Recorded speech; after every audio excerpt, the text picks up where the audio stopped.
자, 여기 보시면 여기가 우화량이에요. 여기 이제 도로가 나가서 이렇게 쭉 가는 거고요. 여기 보면 제천단이 있죠. 이쪽에 있습니다. 이쪽에 제천단이 있고요. 이 위쪽으로 올라가면 뭐가 있냐면은 여신묘가 있어요. 여신묘가 있습니다. 그래서 마지막으로 여신묘를 보고 마치도록 하겠습니다. 우화량 여신묘는 웅녀 웅시 여왕이다라고 하는 것이죠. 그래서 이 부분에 보시면은 이 다 여기서 나왔어요. 그러니까 이 부분에서는. 그래서 여신묘가 이렇게 나오게 됐는데 1984년에 여신묘가 발굴이 되었고, 이 여신묘의 여신상은 7여신상이 발견이 되었습니다. 인체의 3배, 2배, 1배에 해당되는 7여신상이 십자의 형태로 배치되었다라고 이렇게 이야기를 하고 있습니다. 그러면서 이 7 여신상과 함께 곰 형상 옥기, 곰의 발, 그리고 곰의 턱뼈, 이런 것들이 같이 나왔다라는 거죠. 그리고 또 다른 곳에서 나왔지만은, 자, 요 부분에서 나왔어요. 곰 형상의 옥 장신구가 나왔는데, 요게 이제 뭐 단전 부분이라고 할까요? 이 부분에서 나왔는데, 이걸 보시면은, 곰을 보시면 알 수 있을 거예요. 이건 곰 형상입니다. 곰 형상. 그래서 이 곰 토템이라고 하는 것을 가지고 있다. 그래서 우화량 지점에서는 완벽한 곰 아래 턱뼈가 나오고, 우화량 적석촌에서 확인된 쌍홍수삼공기 곰뼈, 기본적으로 곰 토템을 기본적으로 하고 있다. 곰을 기본적으로 제사 지냈다는 것을 의미한다. 이종호 박사는 이렇게 이야기를 하고 있습니다.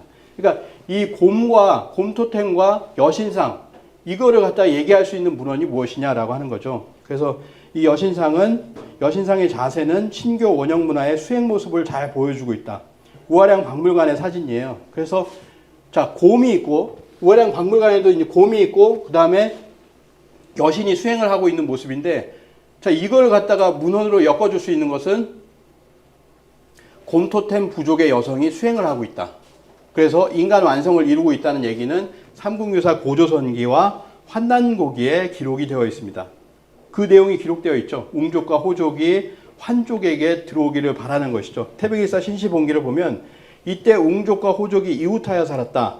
항상 신단수에 기도하여 환웅께 하늘의 계율을 지키는 신시의 백성이 되기를 원합니다라고 간청하였다. 환웅께서 신령한 주문, 신주라고 하죠. 신령한 주문으로 환골케 하여 정신을 개조시키셨다. 환웅께서 이들을 받아들이려고 하니까 인간으로 완성케 해야 되겠다라고 하는 그 부분이 되겠습니다. 그래서 신화가 된 동의 이야기라고 하는 책이 있는데, 이 책에서 보면은 저자는 이렇게 얘기합니다. 당시 주문을 통한 수행 문화는 수행자로 하여금 골격을 바꾸고 정신을 새롭게 하는 환골이신의 비결이었다. 따라서 주문 수행은 신체의 변화뿐 아니라 나의 얼까지 새롭게 하는 힘을 가지고 있었다. 이뿐만 아니라 주문 수행의 근국은 신성을 드러내는 일이었다. 이러한 초식적 능력을 갖게 하는 주문을 환웅천하께서는 웅족과 호족에게 읽게 하신 것이다. 따라서 그들로 하여금 신과의 교감을 이루게 하여 영혼을 정화시켜 천계의 백성이 되도록 한 것이다. 뭐 이렇게 정리를 하고 있는데요. 그래서 결국에는 뭐냐면 환웅이 내려주신 신령한 쑥과 쑥 한 심지와 달래 20개를 먹으면서 웅호족 두 족속은 수도 생활에 들어갑니다. 그 주문 수행을 하게 되는데 호족은 참지 못하고 뛰어나갔고, 웅족 여인은 굶주림과 추위를 참고 계율을 지켜서 37일, 21일 만에 삼신의 광명의 도를 깨우쳐서 마침내 참된 인간이 되었다. 인간 완성을 보았다라고 하는 거죠. 그래서 산해경에 보면 또 이런 얘기가 나와 있어요. 동쪽으로 150리를 가면 웅산이라고 하는데, 웅산이 있다라는 거예요. 웅산이라고 하는데 굴이 있다. 뭐 마치 우리 삼국유사 한당고에 본 것 같죠. 곰의 굴이라고 하는데 항상 신인이 나온다. 여기서 신인이 나온다는 거예요. 신인이 되어서 나온다는 거죠. 수행을 해서. 여름에는 열리고 겨울에는 닫힌다. 겨울에 닫힌다는 건 뭐냐면 나가지 않는다는 겁니다. 보통 이제 스님들이 동안거라고 하잖아요. 겨울이 되면 어딘가 들어가서 수행을 하고 나오질 않습니다. 그런 얘기죠. 여름에는 열리고 겨울에는 닫힌다. 이 굴이 겨울에 열리면 반드시 전쟁이 일어난다. 겨울에 열린다는 것은 이상한 상황이 벌어지는 거죠. 원래는 겨울에 들어가서 수행을 해야 되는데 겨울에 열린다는 건 뭔가 변개가 일어났다는 거죠. 전쟁이 있다라고 하는 겁니다. 그래서 웅산, 웅녀가 있었던 수행하는 곳이 이제 굴이 있었다라고 하면은 그걸 웅산이라고 부를 수가 있겠죠. 그래서 이런 거고요. 그 다음에 이 여신상과 함께 그러면은 남신상이 발견이 되었습니다. 그래서 반가부자하고 주문을 읽고 있는, 보시면 알겠지만은 이 모양이 주문을 읽고 있는 그런 상도 이렇게 나오게 되었다라는 거죠. 그래서 자, 이 부분이 있고요. 그래서 이것을 문헌으로 보면 이런 겁니다. 환웅천왕께서 수행을 하실 때 그 부분이 이 시대와 딱 맞는 거죠. 남신상은 5300년 전인데요. 배달곡 시대입니다. 그러니까 환웅천왕께서 천신께 제를 지내고 그 다음에 폐문자수하여 스스로 문을 닫고 스스로 수행을 하시는데 주원유공이다 이렇게 하셨습니다. 그리고 복약성선이다 이렇게 했는데요.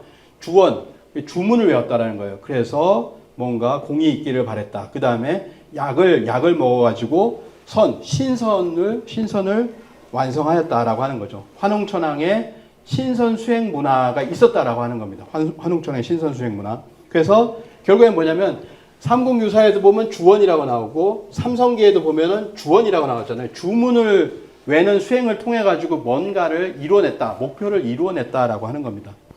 그래서 이것이 이어지는 것이 어디냐면 바로 9,000년 역사의 최종 결론으로 동학으로 이어집니다. 왜냐하면 동학에는 주문이 나오거든요. 동학의 300만 동학 신도들이 외웠던 그 주문이 바로 주문 수행으로 이어진다라는 거예요. 이 맥이 끊겼는데 환웅천왕 때의 어떤 주문 수행의 맥이 끊겼는데 동학에서 그것이 다시 드러나게 되었다라고 하는 겁니다. 동학의 3대 경전 도원기서에 보면 이런 얘기가 나옵니다.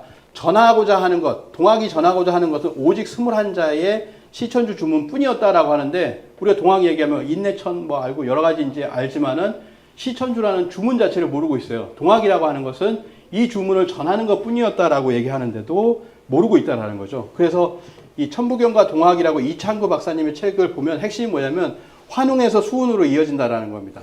그리고 천부경에서 환웅의 천부경에서 동학으로 이렇게 이어진다. 그 연결고리를 찾아야 된다라고 하는 것을 이야기를 하고 있습니다.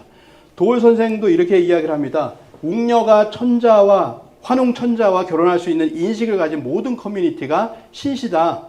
그래서 그 신시와 고조선의 시간축을 조선의 남단에 부활시킨 자가 바로 수훈 최재호 선생이다. 이렇게 이야기를 하고 있습니다.